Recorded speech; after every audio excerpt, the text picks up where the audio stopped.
trending, Spotify, influencers, music industry, data, in the flow, the insights, Instagram, TikTok, optimize, affordability, community, funding, metrics, hustled, partnership, brand collaborations, stardom, Spotify, off the grid, my sustainable income, processes, events, and numbers, more fans, creators, independent. great music. Hey all, we'd just like to say a real big thank you to all of our viewers who have been following our content so far. You guys are what makes this channel work.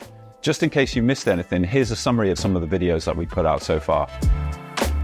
Tell us how it all started. A moment I stumbled upon Green Door Store.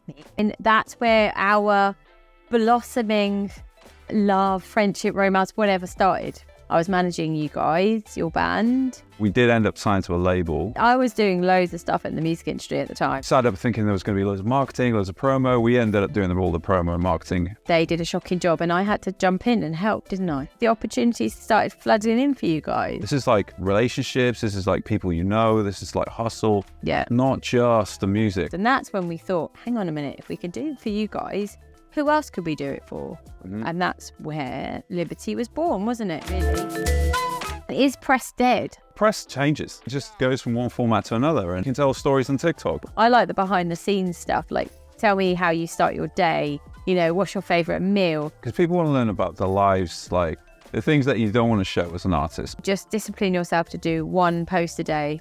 You've got to find a way of like overcoming your kind of fears as well, and allowing people to see all of that. Talking to Gucci, and they're asking us about artists that are in, you know, what's the most quirky thing you found about one of your artists? And it's like, what do you mean? Like, what does that mean? And it's things like, you know, are they interested in like knitting or like train spotting or something? Just things that are a little bit like out of the norm. That's where the spotlight is right now. We thought we'd cover independence with artists. How can artists remain independent without them to sign away all their rights? Being an independent artist gives you the freedom to release as and when you want. Obviously, that comes with its price to pay, because you have to obviously pay for everything. Producer, your own studio time, your own artists and recording artists, but you get 100% of that money back. And the main way to see it now is investing in yourself. Producing music now is cheaper than ever before. There's so many tools and apps and plugins and stuff that you can use. And I believe in limitation as well, because those limitations are going to help you figure out ways to come up with something creative that's a little bit different, because you've got those financial constraints. If you have a multi-million-pound studio to go to, you might just follow the set pattern of how things are recorded. If you don't have the tools, you're like, well, what can I do with these tools? And really push the boundaries and the limits of your imagination. We're going to talk about data and the power of insight, and how significant that's becoming for artists over the next few years, and how it's going to revolutionize the way artists think about spending their money on touring and shows and promotion and management. Really interesting topic, and I think as an artist, maybe you don't really think about that. There are some companies who are setting up APIs with Spotify and Apple Music and the likes to produce this insight and these analytics that will give artists an idea of who their fans are and where they're listening, for example. Yeah, because obviously when you go into Spotify for artists behind the scenes, I hope everyone uses this tool, because it's really interesting, isn't it? It tells you which cities and countries that your fans are listening from. Yeah, it's understanding that even deeper level of data that will give artists the insights and know where to then spend their money. So we're here at my little farm in Sussex. Just outside of Ditchling, for anyone that knows, it's like it's sort of nestled away. It's quite a secret little spot. It's quite nice for us to do a slightly different tilt on where we're normally sat, because we're normally sat in our home studio sort of room, aren't we? It's our first festival here. We came up with the concept, the idea, sort of right at the start of summer. We were sat with Kiva, weren't we, having a coffee just behind. And we both said, like, you should do a festival here. It's like the most amazing space. And then here we are, sort of 3-4 months later. We've made it happen.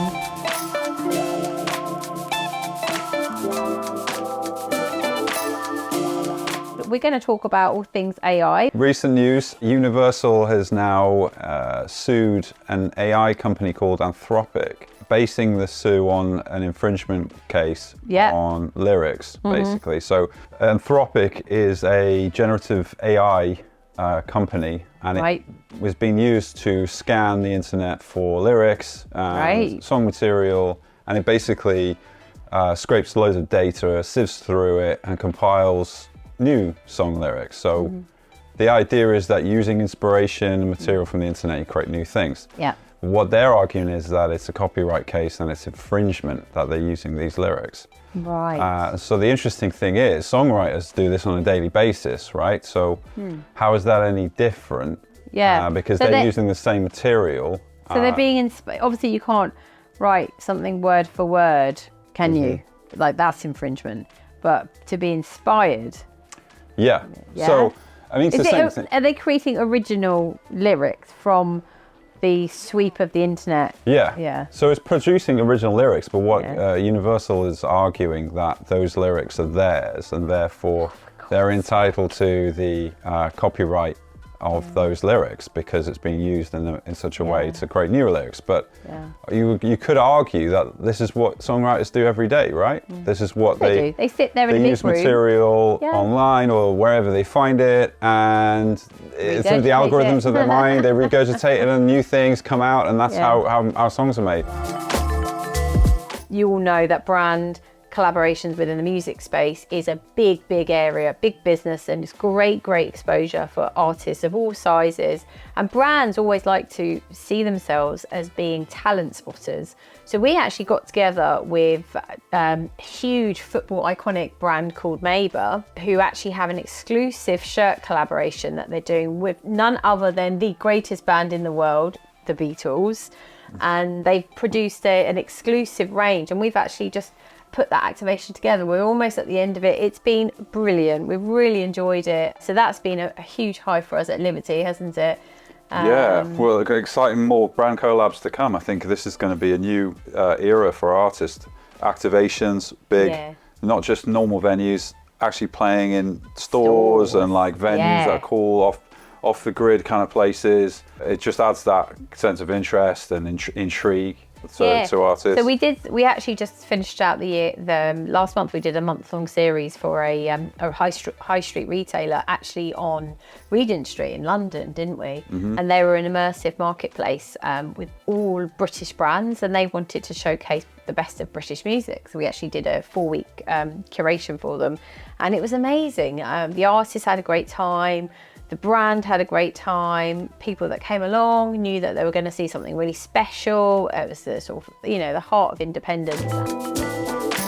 I think we were going to talk about super fans, weren't we? Yeah, I think this also ties into the super fan world, because with a lot of people talking about community now in the music industry. How do I build my tribe, and how do I look after my fans? And I think we're trying to change the mindset from, let me just dump my music on Spotify and then play like the toilet circuit venues. It's like that, and I'll get fans. And it's such a beaten track that you're unlikely to get fans, even if you have great music now, because of the amount of music, the amount of competition in these places. So it's all about what you do outside of those things. Right. And like fans want to be, especially at the early stage, want to be VIP the hell out of. They want to be VIP the shit out of. They want the exclusive. They want the pre-show meetups. Yeah. The interactive virtual things online, the exclusives. Yeah. They want to be able to submit maybe lyrics to you, and then you incorporate it in your song, and like you then share it on your channel. Yeah. They want to be a part of this sort of exclusive experience, and I think the more the artist rewards their fans and encourages that kind of thing, the more likely they're going to build this tribe.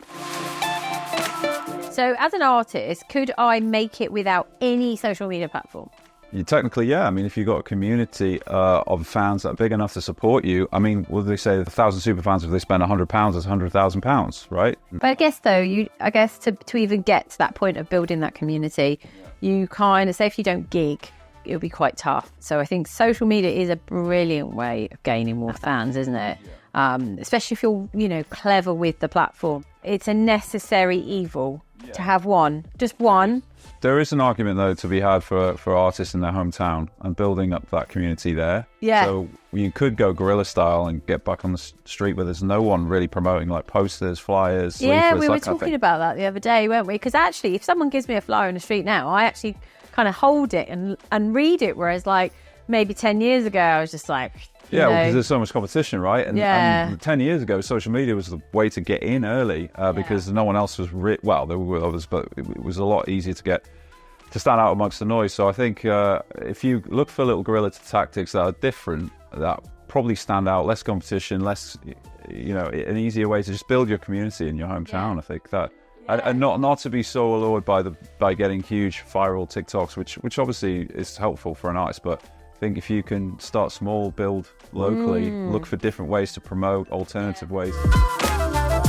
This is a really important episode, and an episode close to our heart. It's all about kind of the affordability of being an artist and musician, and we totally both know what that feels like, having come from very, very humble beginnings. I mean, when I met you, you were an artist, musician, struggling musician, living on floors of other people's rooms, mattress on the floor, whatever, making ends meet just to be a musician, right? And it's tough, and we know that. So we're hoping in this episode we can give you some advice and solutions on how to navigate that whole area. Well, we've worked with many artists since we started Liberty. We've seen many different situations, obviously. Artists from singing songs at the back of their van to artists being signed to major labels. Artists that have made it, artists that are still working on, I mean, whatever made it means to you as an artist, still working on their craft, artists that are trending now and going viral. There's variety of different setups situations. There absolutely is. The one thing I could take away from all of it is persistence and like sticking at it. That is one of the so amongst some of our friends actually who've kind of made it. They are the ones that literally keep putting out, they keep releasing, and they're consistent. When is the right time to adopt a PR agency? It's hard to pinpoint a right time, but from my opinion, I mean, I would say, look, get your productions to a standard that that could compete with a lot of the other music out there, and that, to be honest, is very high, because even great music can struggle now in terms of getting playlisted, getting promoted.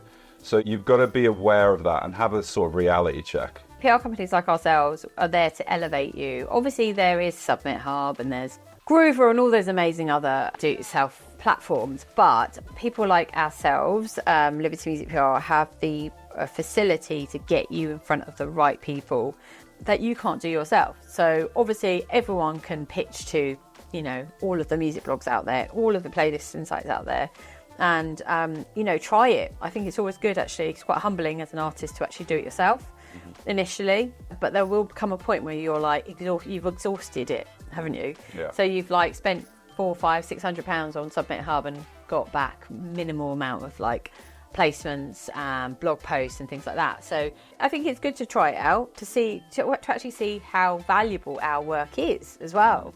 But I always think that we are there to get you, to bring you up, basically, to get you in front of Earmilk and Clash and Notion and Wonderland and Enemy and all of those kind of big music blogs, but also to get you into the bigger independent playlists, to offer you options to get in front of big influencers if you're thinking about doing TikTok and stuff like that. So I think that there is a real place for services like ourselves, isn't there? We're all very obsessed with sort of inflated numbers and streams and plays and all of that great stuff, but do we know what's going on behind the scenes of those plays? I think now more than ever, artists have become more and more conscious of like, where can I find quality? And one of the key places to look is to understand where your streams are coming from, what they're about, what your listeners are about. There are no bot countries. I think that's one of the misconceptions. Every listener is a value listener, as long as they're real. So exactly that. Bots don't buy anything, we know that. So as an artist, if you want to launch yourself and have a career, you need people to buy stuff. So you need real listeners. And I think one thing to look for is in your Spotify for Artists are the streams from listeners who are repeatedly listening to your music. So, for example, you could see how many streams per listener there are. Spotify is a data-driven platform. We are going to talk to you about all of the things that you can do to allow users to stay on the platform and continue to listen to you and follow your journey. So what sort of tips can we give to people about Well, this? number one, become more discoverable. Become as discoverable as you possibly can. And that isn't just, funny enough, putting up a song and then hoping that everything works out. Yeah. It's a little bit more than that. It's looking at your profile picture, your bio, your if you got Canvas set up, if you got your own playlists, if you got favorited certain tracks. Yeah. Ultimately, you are feeding into the algorithm. So you're feeding the machine, as they like to call it. Yeah. And you have to almost have a checklist, really, of things that you need to do so that Spotify's algorithms can discover your music and help you get higher up on those playlists and more noticed by the audience that you want to reach. So there you go. Don't forget to like and subscribe. We're Liberty Music PR. This is the Liberty Lounge podcast. If there's anything that you want us to cover, any topics, any industry questions that you have, or anything to do with making music, please comment below and we'll follow up. We'll be updating new episodes very soon. See you then.